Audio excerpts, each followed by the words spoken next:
Have you ever found yourself just wide awake?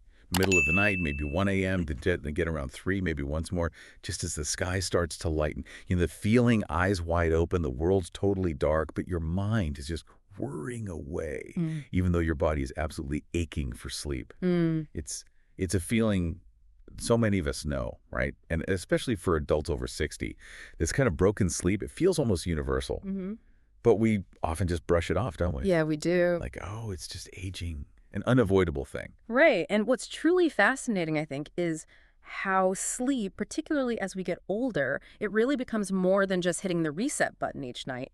It turns into this really sensitive window into our internal balance. A window, how so? Well, think about it. Your blood sugar levels, the rhythm of your heart, your hormone balance, even your emotional state. All these internal systems, they kind of whisper to us through how well or how poorly we sleep. So this deep dive today, it's really about showing that these wake-up calls, they're usually not just random annoyances. They're often these quiet warnings, little messages, physiological or emotional, from your body. Okay. And our mission really is to help you figure out what those signals actually mean. So you can approach that fragmented sleep not with frustration, which is so common, but with, clarity and insight.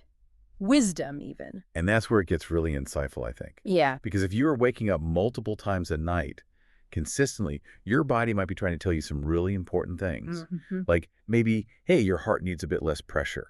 Or your kidneys are working harder than they should be. Or even just, wow, the stress you're carrying is heavier than you realize. Exactly. But our focus today, it's not about making anyone scared or anxious about these messages. Yeah. Not at all. It's about empowerment through knowledge. We're going to dig into the science, look at realistic, actual solutions, and turn that nighttime confusion into a clearer understanding of your path to getting truly restful nights, learning how to listen and how to respond gently. Yeah, gently and with information. That's key. Okay, so let's start by really unpacking that deeper meaning. These nighttime interruptions, we've said it's common, right? Waking up in the wee hours, not quite sure why. Very common. But it's just so crucial to see them as more than like minor inconveniences you just have to put up with. They really are these subtle messages, Yeah. quiet communications from your body asking for attention. Right. Sleep as a mirror, you could say. It reflects the underlying state of your internal health. Yeah, a mirror. I like that. And this raises a really important point because, as you said, so many older adults just blame aging itself. I'm just getting older. Right. End of story. But, medical research shows pretty clearly that age itself is only a small part of it. Fragmented sleep is very often linked directly to conditions that are actually treatable. Treatable conditions. Yeah. Like what? Well, it really acts as an indicator of internal stability, like a little internal alarm.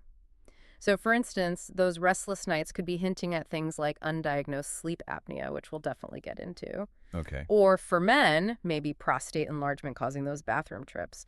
It could even point to significant swings in blood pressure that you're totally unaware of during the day. Wow. So ignoring these signals isn't just about losing sleep. No, it's potentially overlooking really critical information your body's trying to give you about its overall health and well-being. And it's not just physical stuff either, right? Our emotions, our mental state, they play a huge role too. Oh, absolutely huge. Sometimes arguably even more pronounced. Those early morning wake-ups can be these quiet whispers of, say, hidden anxiety that's been simmering away, Mm. or maybe unacknowledged stress you've been carrying around all day, even if you think you're handling it okay. The mind's activity, or maybe its inability to quiet down, can be just as disruptive as any physical imbalance. That makes sense. Yeah. And our goal here, again, it's not to cause alarm. It's really to foster understanding and offer real actionable steps. Right. We want to empower you with strategies that focus on, natural changes, gentle routines, lifestyle tweaks that actually fit into your life, not some generic checklist. Things you can actually do. Exactly. Practices that resonate with you and what your body needs right now. The core message, I think, is pretty simple but profound. Healing your sleep is mostly about awareness and responding wisely. It's not about trying to turn back the clock or fight aging. It's about listening. Deeply listening to what your body needs now and adapting with compassion, really. Okay, so let's dig a bit deeper into that biology then.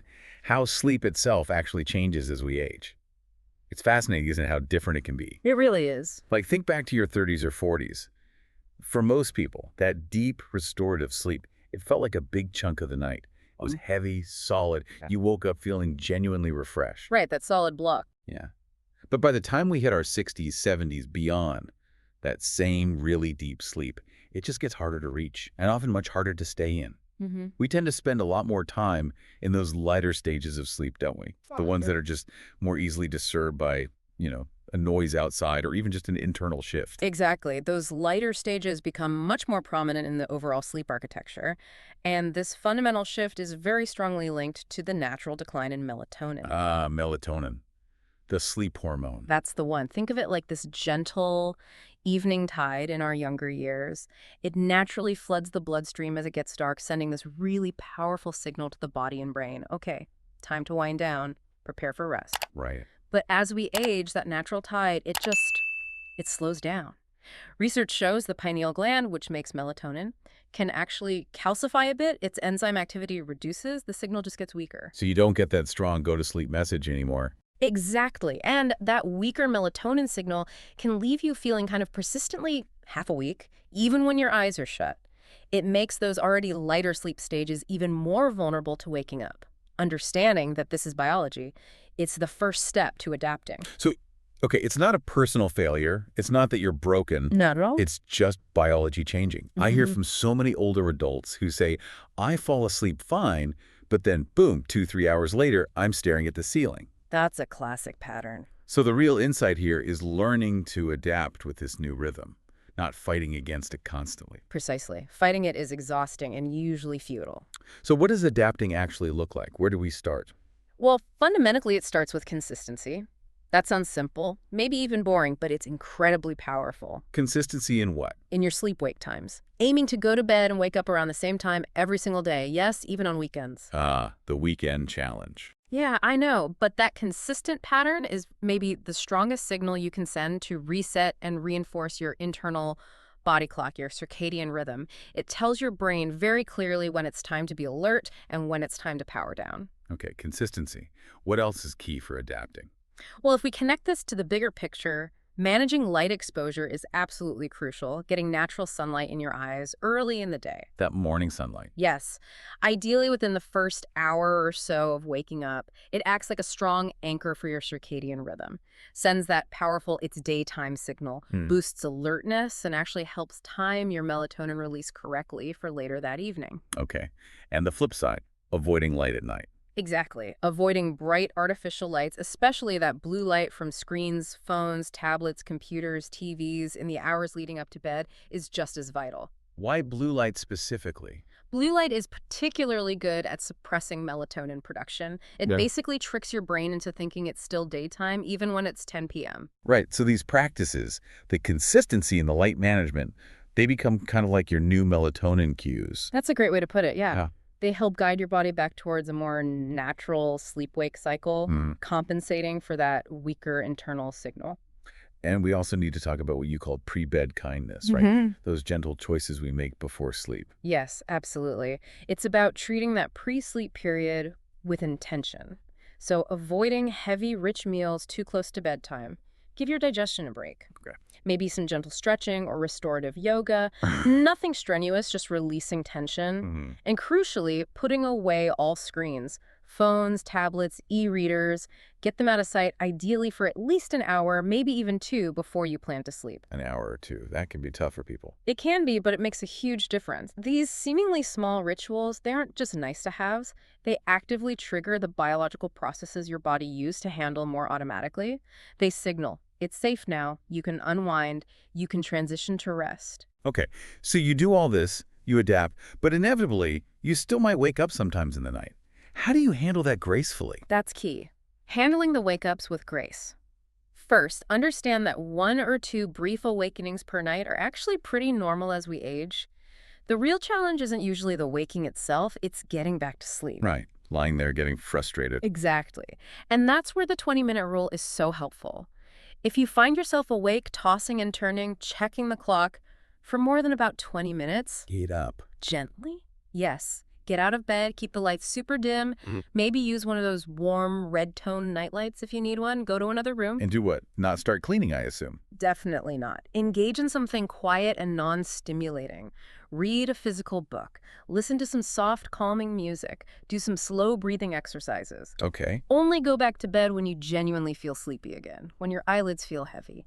It's about learning to sleep on your own terms, in your current season of life, not fighting what your body is naturally doing.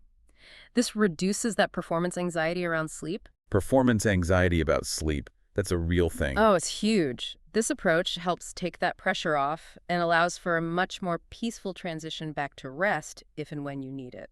Okay, let's shift gears a bit. Let's talk about something incredibly common, but maybe underestimated as a sleep thief. The bathroom barrier. Nocturia. Yes, nocturia, the need to get up and urinate frequently during the night. It's so prevalent in older adults, isn't it? Yeah. But we often don't connect it directly to just how much it shatters sleep quality. We don't, and it's a major disruptor. When we're younger, our bladders are pretty amazing at holding fluid for long stretches overnight, and our kidneys naturally produce less urine then. Right. But with age, that balance shifts. Kidneys might produce more urine at night, bladder muscles can weaken a bit, become less elastic, hold less. And those antidiuretic hormones, the ones that signal the body to conserve fluid during sleep, their effectiveness can decline too. So it's kind of triple whammy. It can be. For some, it means one trip. But for many others, it's 2, 3, even more times a night. And that profoundly fragments sleep. The key isn't just the getting up. It's whether you can easily fall back asleep afterwards. And it's not always just a simple bladder thing either, is it? You mentioned earlier it could be a symptom of something deeper. That's a really crucial point. Nocturia, while it feels like a bladder issue, can absolutely be a messenger for other underlying health dynamics. Like what kind of things? Well, for example, frequent nighttime urination can sometimes signal undiagnosed or poorly controlled high blood pressure. The kidneys are working harder. Interesting. It's also a surprisingly common symptom of poorly managed diabetes as the body tries to get rid of excess glucose through urine. Look. Sleep apnea, which we talked about briefly, can also contribute. The stress on the heart and kidneys from oxygen dips can increase urine production. Wow. And then there are hormonal factors. For women, postmenopausal changes play a big role. For men, an enlarged prostate is a very, very frequent cause, affecting flow and increasing frequency. So understanding these connections really elevates it from just an annoyance to a potential diagnostic clue. Exactly. It's valuable information. So, okay, given that, what are some practical things people can try themselves to manage this, to maybe reduce those nighttime trips? Self-management starts with looking closely at your evening habits. A simple but often effective first step is managing your fluid intake. Just drink less. Strategically, yes. Reduce liquids, especially plain water, maybe juice, in the 2 to 3 hours before bed. This doesn't mean dehydrating yourself all day. Just shift your hydration earlier. Right. Front load the water. Exactly. And be mindful of diuretics like caffeine and alcohol in the late afternoon or evening. They definitely increase urine output. Okay. Any other practical tips? Yes, one that sounds a bit odd but can be surprisingly effective. Elevate your legs for about 30 minutes in the evening. Elevate your legs. How did that help? Well, if you tend to have fluid buildup in your ankles or lower legs during the day, elevating them, say, while reading or watching TV before bed, helps redistribute that fluid back into your circulation before you lie down. Ah, so it doesn't all hit your bladder overnight. Precisely. It prevents that fluid from shifting and needing to be excreted while you're trying to sleep. It can make a noticeable difference for some people. That's a clever one. Okay, so when should someone stop trying self-management and actually talk to their doctor about nocturia? Definitely time to see a doctor if those bathroom trips come with urgency, pain, or a burning sensation. Could be a UTI or another bladder issue. Okay. Also, if the awakenings lead to really prolonged wakefulness, you're up for hours after going to the bathroom, Yeah. or if the sheer frequency is significantly impacting your daily energy, mood, and overall quality of life. Don't just suffer through it. No. Your doctor can run tests to rule out or diagnose those underlying causes we mentioned, things that might be masked by just assuming it's normal aging. Remember, the goal isn't necessarily to never wake up. That might be unrealistic. Right. The goal is to be able to return to rest easily and to make sure those wake-ups aren't signaling an untreated health problem. And that journey starts with curiosity, not fear. Curiosity, not fear. I like that. Okay, let's turn our attention now to something maybe a bit quieter, but equally impactful on sleep. The heart. When the heart doesn't sleep. Mm. This is about the subtle ways our cardiovascular system can mess with our rest, even if we don't have obvious symptoms like chest pain or a racing pulse. It's more that feeling of being exhausted even when you think you slept okay. Right, like your body was running a quiet marathon all night. Exactly, working hard without you even realizing it. Yeah, and what's really interesting here is how the cardiovascular system often communicates its imbalances through these whispers, not shouts. hmm Things like high blood pressure, especially that nocturnal kind. Nocturnal hypertension, you mentioned. Yes, or irregular heart rhythms like atrial fibrillation, or even the early subtle stages of congestive heart failure. They can all significantly impact sleep quality. How so? What's the mechanism? Well, if your blood isn't circulating efficiently, or your heart's rhythm is off, or there's even a little bit of fluid retention, your body senses that imbalance, even subconsciously. Your autonomic nervous system responds by kind of nudging you out of deep sleep. Yeah. It keeps you hovering in those lighter, more vulnerable stages, or causes these tiny micro awakenings you don't even remember. That nocturnal hypertension point is really intriguing because most people only get their blood pressure checked during the day. Exactly.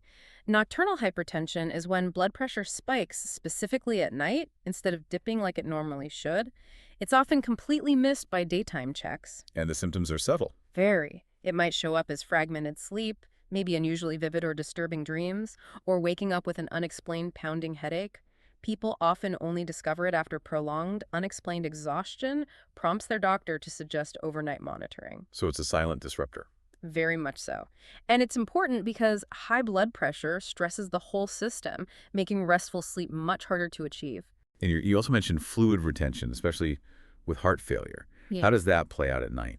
Right. So, with conditions like congestive heart failure, fluid can build up in the lower body ankles, legs during the day when you're upright. Mhm. When you lie flat at night, gravity isn't holding it down anymore. That fluid redistributes, and some of it can shift into the lungs. Oh, okay. That sounds uncomfortable. It is. It can cause pressure, shortness of breath, coughing, or those sudden, startling awakenings where you feel like you're gasping for air.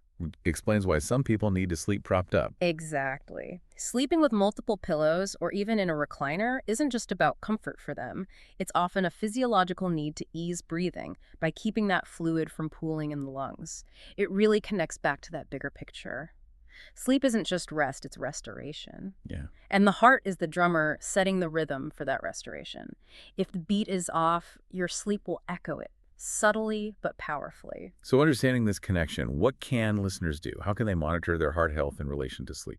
Well, an empowering first step is learning to take your own pulse regularly. Check it when you wake up, before bed. Get a feel for your normal rhythm so you can notice irregularities. Okay. Also, consider getting a home blood pressure monitor. Checking your pressure at different times, especially before bed, can reveal patterns like that nocturnal hypertension that daytime readings might miss. Good idea. And definitely pay attention to symptoms like waking up with a pounding chest, a racing heartbeat, or unexplained breathlessness, even if it passes quickly. Don't ignore those. Talk to your doctor. Right. Don't brush it off. Absolutely not. And finally, if you're already on heart medications, have a conversation with your doctor or pharmacist. Ask specifically, could the timing or dosage of any of these be affecting my sleep? Like diuretics, maybe? Exactly. Sometimes a simple adjustment, like taking a diuretic earlier in the day, can make a huge difference to your nighttime rest without compromising its effectiveness for your heart. It's about open communication. Okay, let's move to another major player in sleep disruption, one you call the invisible hand, the breathless night. Understanding sleep apnea, especially after 60. Yes, sleep apnea. It's truly one of the most underdiagnosed and misunderstood sleep disorders, yet it affects millions of older adults and has a massive impact on their health. So what exactly is happening in sleep apnea? Basically, your breathing repeatedly stops and starts while you're asleep. These pauses, called apneas, can last from a few seconds to over a minute. A minute without breathing. It can happen. And during these pauses, your blood oxygen levels drop. Your brain senses this lack of oxygen, panics, and sends a jolt to wake you up just enough to gasp and start breathing again. Do people remember waking up? Sometimes, if it's a big gasp or choke, but often these are really brief micro-arousals. You don't consciously remember them, but they happen maybe hundreds of times a night, constantly pulling you out of deep sleep. So you wake up feeling utterly exhausted, but you don't know why. Okay. So the classic sign is loud snoring, maybe gasping sounds the partner notices. That's definitely a hallmark. Loud, chronic snoring, gasping, or choking sounds. But other symptoms include that excessive daytime sleepiness that just doesn't get better with rest. Feeling Hmm. restless during the night, tossing and turning a lot, waking up with a really dry mouth or a sore throat, or even a persistent pounding headache first thing in the morning. And why does the risk increase so much for older adults? It's largely due to natural aging changes in the upper airway. Throat muscles can lose some tone, the tongue might relax more easily and fall back during sleep. The soft tissues in the palate can become floppier and collapse, obstructing the airway. Okay. Plus, even modest weight gain, especially around the neck area, can narrow that airway passage, making obstruction more likely. Now, here's where you said it gets really interesting and maybe a bit scary. It doesn't just make you tired. The source material stressed. It makes you vulnerable. Absolutely. That repeated oxygen starvation, night after night, takes a serious toll systemically. We're talking impacts on memory and cognitive function. Brain fog is common. Right. Significant mood disturbances, irritability, depression, increased risk of serious cardiovascular problems like heart disease and stroke, higher blood pressure, even difficulty controlling blood sugar. It's not just a sleep issue, it's a full body issue. Wow. Okay, so diagnosis sounds absolutely critical then. It is. And the good news is, once diagnosed, it's highly treatable. Awareness is the first step. If you or your partner notice those symptoms, the loud snoring, gasping, the overwhelming daytime fatigue, please ask your doctor about a sleep study. Are those done in a lab? Sometimes, but increasingly, they can be done right in your own home with portable monitoring equipment. It's much more convenient. They measure your breathing, oxygen levels, heart rate, how many times your sleep gets disrupted. Okay, and if it is diagnosed, what's the usual treatment? The gold standard, the most common and effective treatment for obstructive sleep apnea is CPAP, continuous positive airway pressure. The mask thing. Yes, the mask.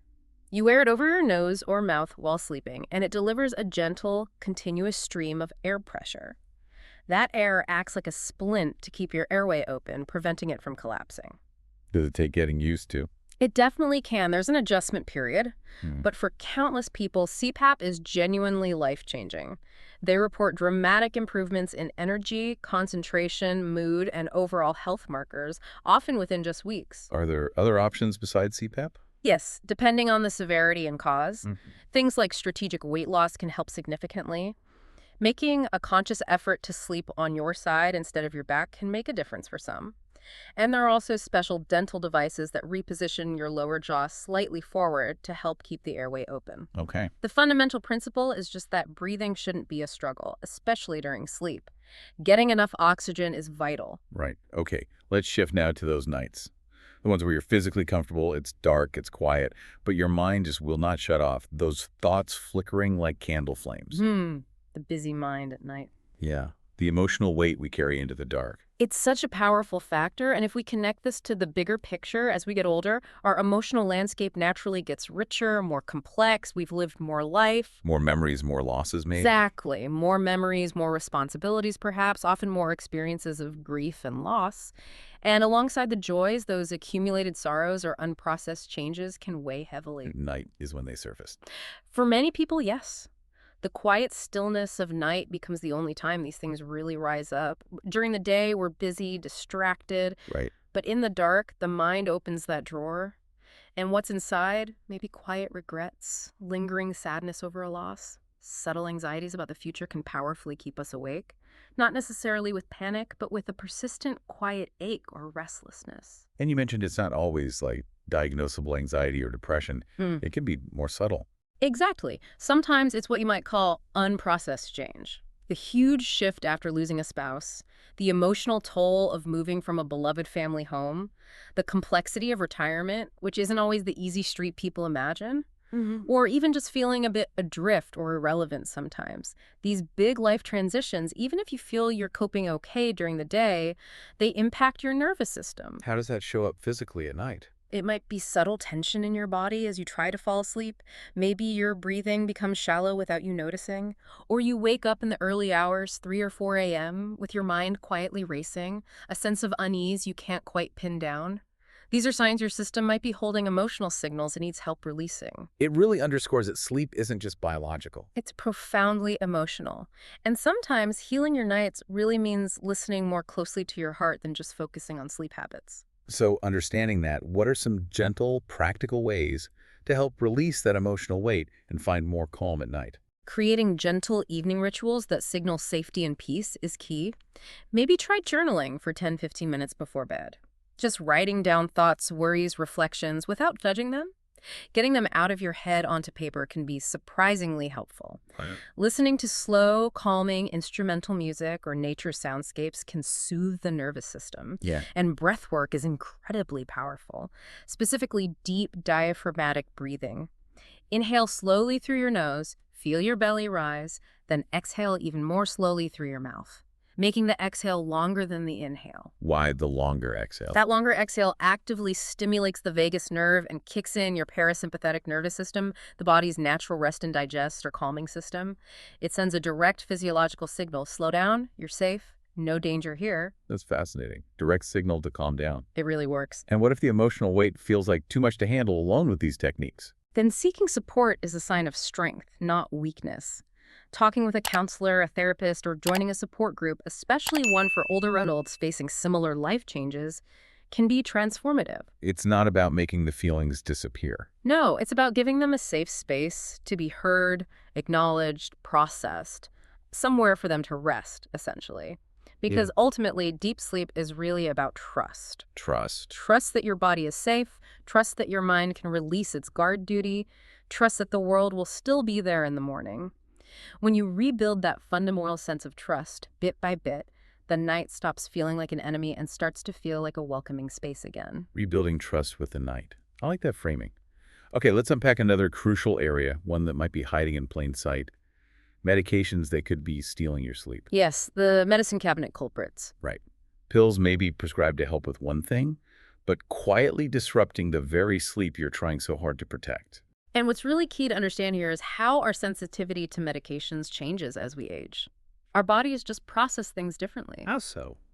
Well, our liver, which metabolizes drugs, often becomes a bit less efficient. Same with our kidneys, which clear drugs from the system. They slow down. Okay. And importantly, our brain can become more reactive to the side effects of certain medications, especially those affecting the central nervous system. And this sensitivity is often more pronounced at night. So something you take in the morning could still be affecting you at bedtime. Absolutely. You might be completely unaware that its effects are still subtly echoing in your system hours later, maybe pushing you out of deep sleep or causing tiny awakenings you don't even recall. It's amazing how many common medications can be surprising culprits. You mentioned blood pressure meds earlier. Yes, diuretics, the water pills, are a classic example. If taken too late in the day, they do exactly what they're supposed to do, increase urine output, but they do it all night long, disrupting sleep with bathroom trips. Right. Makes sense. Mm. What else? Corticosteroids, powerful anti-inflammatories used for things like arthritis or asthma, they can create this real internal restlessness, the kind of agitated or buzzing feeling that makes it incredibly hard to relax into sleep, even if you feel tired. Okay. What about antidepressants? Can they interfere? They certainly can sometimes. While vital for many people, some types, particularly SSRIs, can paradoxically interfere with sleep architecture. They might reduce REM sleep, the dreaming stage, or cause really vivid, unsettling dreams that fragment sleep night after night for some individuals. And even over-the-counter stuff, cold and allergy meds. Oh, definitely. Anything with pseudoephedrine is a stimulant great for congestion, not so great for sleep, and others with diphenhydramine, like Benadryl. Makes you drowsy, right? It makes you drowsy, yes, but it's not good sleep. It can actually confuse the brain's natural sleep signals and lead to less restorative, groggier sleep. That chemically induced drowsiness isn't the same as deep, natural rest. That's a really important distinction. Are vitamins or supplements ever an issue? They can be. Things like high-dose B vitamins, especially B12, or supplements like ginseng or even green tea extract found in energy formulas. Right. They can act as stimulants. And because older adults often metabolize things more slowly, they can linger much longer, causing alertness when you really need calm. Wow. So the list is potentially quite long. Given all this, what's the most critical action step for listeners? It sounds like a thorough medication review is essential. Absolutely essential. It's probably the single most empowering thing you can do in this area. Schedule a specific appointment with your doctor or pharmacist for this purpose. And bring everything. Bring everything you take, prescriptions, over-the-counters, vitamins, herbal supplements, everything. and talk not just about what you take, but crucially, when you take it. Because timing matters. Hugely. How? Sometimes just shifting a medication to the morning is all it takes. Ask direct questions. Could any of these be affecting my sleep? Is there a different option or timing that might be better for my rest? Good questions to ask. And a word of caution. Be really wary of just relying on sleep aids or sedatives long term. While they might knock you out, many actually reduce the amount of deep restorative sleep you get. And they have other risks. Yes, especially for older adults. They can increase the risk of falls, confusion, and cognitive impairment. They often mask the underlying problem rather than solving it. Ultimately, it's about finding balance, and sometimes that means wisely questioning your routine medications with your healthcare provider. Okay, this raises such an important point, one we often forget. The day shapes the night. Absolutely fundamental. We think sleep starts when our head hits the pillow, right? Like flipping a switch. But the reality is our sleep quality is being sculpted all day long. Every hour, really. Every cup of coffee, every walk we take or don't take, the light we see, the stress we feel, it all leaves an imprint. By nighttime, our body isn't deciding to sleep. It's responding to the sum total of cues it received all day. Precisely. And one huge factor, often overlooked, especially as we get less mobile maybe, is lack of daily physical activity. Just not moving enough. Yeah. Our bodies are designed for movement. Without enough activity, that natural energy builds up with nowhere to go. It doesn't just vanish, it turns into that internal restlessness, that tension that fights against sleep. So getting some gentle movement helps. Immensely. Consistent, gentle activity, a walk, stretching, light chores, it helps regulate your circadian rhythm. It signals to your body, daytime is for energy expenditure, nighttime is for rest and repair. And light exposure, we keep coming back to it, but it's that important. It cannot be overstated. Our brains are hardwired to respond to light cycles. Morning sunlight is the anchor. 15-30 minutes outdoors, 8-10 a.m. ideally, sets your internal clock powerfully. Enhances alertness then, helps melatonin later. Exactly. And conversely, avoiding artificial light, especially blue light from screens, in the evening is just as critical. It actively suppresses melatonin, tricking your brain into thinking it's still daytime. So for filters, dimming lights, maybe reading a real book instead of a tablet. All excellent strategies. Transitioning to soft lamps, analog activities after sunset, it makes a huge difference in signaling wind down time to your brain. And diet, of course. Heavy meals, caffeine. Big disruptors. Heavy meals close to bed mean your digestion is working hard when it should be resting. Caffeine, as we said, lingers much longer in older adults. That 2 p.m. coffee could easily be wrecking your 10 p.m. sleep. Even decaf sometimes has caffeine, right? It can, yes. And alcohol, the nightcap myth. It might make you feel drowsy initially, but it fragments sleep later on, especially reducing crucial REM sleep, and often leads to those middle-of-the-night wake-ups. Okay, so putting it all together, activity, light, diet, what does this mean for how we actually approach bedtime, that evening pace? It means rushing straight from a busy day or a stimulating evening into bed with zero transition sends really confusing signals to your nervous system. Your body needs a calm deceleration period. The wind-down routine we talked about. Exactly. That dedicated 30 to 60 minutes to consciously dim lights, lower noise, get off screens, it's a deliberate stepping away from the world's demands, a gentle turning inward. And this really raises an important question for us all. Viewing sleep hygiene not as a chore or a list of rigid rules. But as self-respect. Yes, as a form of self-respect. A way of consciously honoring the delicate rhythm your body truly needs now to function well and restore itself. Honoring your rhythm. I like that. Now let's address something deeper, a silence that can profoundly impact sleep. Loneliness after dark. Yes, isolation's impact. It's more than just being alone in a quiet house, isn't it? It's that lack of connection. Maybe not hearing your name said all day, no one asking how you really are. And what's truly fascinating, and maybe sobering, is that this kind of isolation, emotional, social, often invisible, it's more than just a sad feeling. It's a potent biological disruptor. Biological. Well, humans are fundamentally wired for connection. We're pack animals. Feeling connected, safe, acknowledged within a group or relationship that naturally allows our nervous system to relax, to settle down. Okay. When that connection is consistently missing, the body often stays in a state of subtle hypervigilance. Your brain, on a primal level, stays a bit more alert, scanning. Instead of sinking into deep sleep, you tend to hover near the surface, easily disturbed. So it's not just feeling lonely, it physically keeps you from deep sleep. It absolutely can. Chronic loneliness, or even just significant periods of isolation, can physiologically mimic chronic anxiety. It can elevate cortisol, that stress hormone, which directly interferes with sleep. Wow. It can contribute to early morning awakenings, suppress immune function, trigger or worsen depression, all things that wreck healthy sleep rhythms. That lack of connection keeps the body in a low-grade state of alert. So what does this mean for actually building connection as a way to improve sleep? Does it mean you have to become a social butterfly? Not at all. That's the encouraging part. Connection for better sleep doesn't require huge parties or constant socializing. It can be found in small, consistent things. Like what?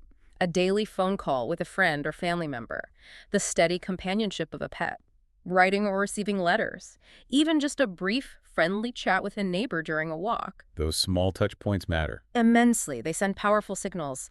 I belong, I'm seen, I'm connected. Using technology, if you're comfortable, can bridge distances. Weekly video calls, texts, online groups around hobbies. Just hearing a friendly voice can calm the nervous system. What about people with limited mobility? Audio companionship can be wonderful. Listening to engaging podcasts, radio shows, well-narrated audiobooks, it creates a sense of presence, reduces that stark silence, and can be very calming. What's truly amazing here is how sleep often improves when the heart feels heard, when the mind feels connected. And everyone deserves that. Absolutely. Okay, this next part is really interesting because it's about something we can often control. Your bedroom, your sanctuary. Yes, the sleep environment itself. We think of sleep as internal, right? Biology, emotions. But the actual room, the space around us, plays a much bigger role than we often realize. It really does. Your bedroom isn't just four walls. It sends constant, often subconscious messages to your brain. It signals, stay alert, or it's safe to let go now. And this becomes even more critical for older adults. Yes, because our senses can become more sensitive, and as we've discussed, sleep stages get lighter, more easily disturbed. Let's start with temperature. Cool's better, right? Generally, yes. As your body prepares for sleep, its core temperature naturally drops. A room that's too warm or even too cold interferes with that signal. The ideal range is usually somewhere between 60 to 67 degrees Fahrenheit or 15 to 19 Celsius. And light, breathable bedding helps too. And light total darkness is key. As dark as possible, yes. Darkness is crucial for optimal melatonin production. But so many bedrooms have sneaky light sources. The glow from a clock radio, streetlights filtering in, the tiny LED on a charging phone. Things you might not even notice. Exactly, but your brain does. Using blackout curtains or blinds is great, turning electronics away or covering them. And if you need light for safety at night, Use a red light. yes, a motion sensor nightlight with a warm red-toned bulb is best. Red light disrupts melatonin far less than blue or white light. Okay. What about sound? Silence or white noise? It's very individual. Some find silence deafening, makes the mind race. Others need quiet. The principle is consistency and masking sudden noises. So a fan. A fan, a white noise machine, or those ambient sound apps with rain or waves, they create a steady sound cushion that masks jarring noises like traffic or a neighbor's dog, providing a more stable environment. And the bed itself matters too, obviously. Critically, is your mattress still supportive or are you sinking into it? Do your pillows align your neck properly? Are your sheets comfortable? These details become much more important as our bodies become more sensitive to pressure and texture. The goal is for your sleep environment to whisper comfort and safety. You're safe here. You can let go. Exactly that message. Okay, let's talk about a subtle but really powerful shift. Moving from just a routine to a conscious ritual for sleep preparation. Routine versus ritual, a Yeah. key distinction. Yeah, because we often just rush towards bedtime expecting sleep to just happen. But our brains, our nervous systems, they don't work like light switches, do they? Not at all. A body wound tight from the day needs more than just darkness. It needs a deliberate ritual, calm, consistent signals that gently say, it's time now, you can safely unwind. So what's the difference? Routine versus ritual. Well, a routine is often automatic, something you do without much thought, like brushing your teeth. A ritual, though, is done with intention, with care, focusing on how it feels, not just getting it done. Okay, so it's about bringing awareness to it. Precisely. Cultivating a nighttime ritual that speaks the language your nervous system understands. Safety, calm, predictable transition. And consistency is the foundation again. Absolutely paramount. Pick a general bedtime window, say 9 to 10 p.m., and honor it daily, weekends included. This trains that internal clock like nothing else. And then the wind down hour. Yes, that dedicated 30 to 60 minutes before your bedtime window. Dim the lights throughout the house, lower the noise, get off all screens. It's a conscious stepping away from the world's stimuli, gently turning inward. What are some good ritual examples, especially for older adults? Lots of gentle options. Yeah. A warm, caffeine-free herbal tea like chamomile or lemon balm. A warm bath or shower about 60-90 minutes before bed. The cooling down afterwards mimics the natural sleep signal. Gentle stretching or restorative yoga. That gratitude journaling, just 3 simple things you're thankful for, it shifts the brain away from problem scanning. That's powerful. Quiet prayer or meditation, if that resonates. Even a calming scent like lavender on your pillow can become a potent sleep cue over time. Keep it simple, make it feel special, make it yours. It's not about perfection, is it? Not at all. It's about peace. And if you miss your ritual one night, just gently begin again the next. The body responds to patterns, not pressure. Over time, these rituals become cues. You stop forcing sleep. You invite it. Invite sleep. I love that. Okay, so what about those nights when, despite everything, sleep just refuses to come? That frustrating feeling lying there watching the clock. The middle of the night battle. Yeah. What do you do instead of fighting it? Well, the fascinating, if counterintuitive, truth is, fighting sleep guarantees you won't sleep. The pressure, the frustration, it just fuels the insomnia. Right. Makes it worse. So the key is the let-go strategy. Remember the 20-minute rule. If you're awake for more than 20 minutes or so, don't just lie there stewing. Get up again. Gently, yes. Keep lights super dim, go to another room. The goal is to shift your environment and mental state, not stimulate yourself. And do those non-stimulating things. Exactly. Read a dullish book under low light. Listen to soft music. Do breathing exercises. Maybe some quiet knitting. Anything low-key that keeps the body calm. Only return to bed when you feel genuinely sleepy again. And here's a liberating thought. You don't actually have to be asleep to be resting and restoring. Just lying quietly, breathing slowly, staying calm, that also helps your body recover. It has value. That's a huge mindset shift. From I failed at sleeping to I succeeded at resting. It really is. Changing your internal language is powerful. Instead of I can't sleep, try I'm resting. Instead of dreading tomorrow's fatigue, remind yourself, I've handled tired days before. It eases the nervous system out of resistance. And maybe keep that sleep journal for patterns. Gently, yes. Not obsessively, but just notice. Are there recurring worries? Specific times you wake? Links to food or activities? Curiosity, not judgment? And accepting that some wakefulness is normal. Crucial, especially as we age. If you wake at 2 a.m., just breathe. Resist checking the clock or phone that fuels anxiety. Trust your body knows what to do. You haven't failed. You're just human, navigating a delicate process in a world that doesn't always honor it. Okay, let's talk about something really grounding now. Returning to the earth. How nature itself can help restore our sleep. Such a powerful, often forgotten connection. Long before electric lights and schedules, our bodies were tuned to the planet's rhythms, right? Sun up, energy up, darkness falls, time to rest. Absolutely. That ancient primal rhythm is still wired deep within us, even if modern life tries to ignore it. Reconnecting with nature isn't just poetic, it's biologically essential for rebalancing sleep. Especially important if maybe you spend more time indoors. Definitely. That conscious reconnection can be a missing key. And sunlight is potent medicine here. Morning light again? Yes. That 15-30 minutes, 8-10 a.m., no sunglasses if you can manage it. It anchors your circadian rhythm like nothing else. If you can't get outside, sit by a bright window, open the curtains wide, let that light signal reach your brain. And just moving in nature helps too, not necessarily hard exercise. Exactly. A slow, mindful walk, watering plants, just sitting under a tree listening. These simple acts ground the nervous system, they calm the breath, lower blood pressure, ease mental chatter, all preparing you for better rest later. It's like relearning the body's natural patterns. It is. Reacquainting ourselves with tides, moon phases, seasons, it helps our internal system remember its own rhythm of energy and release. And the sounds of nature, like a natural lullaby. Beautifully put. Wind, insects, birds, rain, they're inherently soothing, repetitive. If you can't get outside, high-quality recordings during your wind-down can bring that calming effect indoors. And don't underestimate awe. Never. Watching a sunset, tracing stars, feeling the scenes change these moments remind us we're part of something bigger. That fosters surrender, which is so key for sleep. Healing doesn't always come from a bottle. Sometimes it's just opening the door. Letting the world remind you how to rest. Beautiful. Okay, now for something maybe unexpected but vital. Sleep in community. Why sharing the struggle helps us heal. Yes, breaking the silence around sleep struggles. Because our culture often treats it as this private, almost shameful thing, doesn't it? Like it's a personal failing if you can't sleep well. It does. We struggle alone behind closed doors.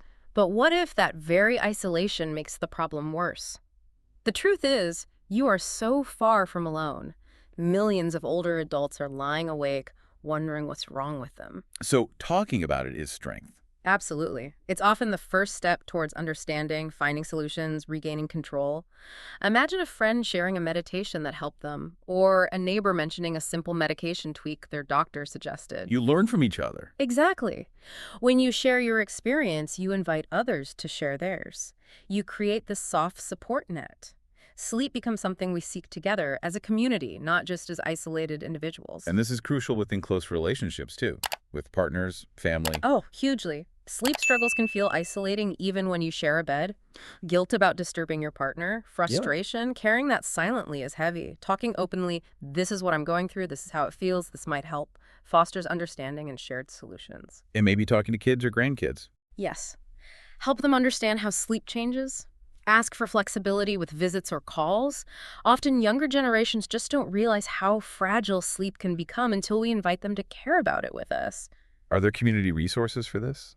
Often, yes. Look for local or online support groups. For senior sleep often comes up. Religious communities might offer counseling or groups. Even pharmacies sometimes host wellness talks. Just being heard, knowing you're not alone, calms the nervous system. We heal better together. Okay, we've covered so much ground. We've heard the insights, explored the causes, understood the warnings, the resistance, the influences. And maybe now the listener's thinking, okay, but can I really change this at my age with everything I'm dealing with? A completely natural question. And our answer, based on everything we've discussed, is a resounding hopeful. Yes, you absolutely can. It might not be overnight, it won't be magic, but gently, consistently, compassionately, yes, you can find better rest. Because rest is your birthright. Exactly. It's not a luxury, not a reward, not just for the young. It's fundamental. Your body is designed to rest, even if it's temporarily forgotten how. So the focus isn't perfection. No, it's direction. Are you moving towards rest? Choosing peace over frustration, trusting that even some good nights are better than none. It's about that gentle, consistent tending to your own rhythm. You're not defined by the bad nights. Not at all. You're defined by how you keep returning to stillness, breath, softness, the intention of rest, how you build a life that honors sleep even when it's challenging. We've really unpacked so much decoding the body's signals, the power of connection, the wisdom of nature. And remember, your body is always listening, right now. It wants to rest, it wants to heal, not in defiance of age, but in celebration of every year lived. Each year has taught you resilience, surrender, the courage to begin again. So maybe the final provocative thought for our listeners is this. How might truly accepting your body's current rhythm, supporting it with gentle wisdom, unlock a deeper peace than you've known before? So tonight, maybe just place a hand over your heart, feel its steady beat, and affirm quietly, with ease, I am allowed to rest. I am learning to rest. I will rest. Thank you so much for walking this path with us today. Your presence matters, your story matters, and your sleep truly matters too. From both of us, may your nights be calm, your breath steady, and your rest deep and restorative.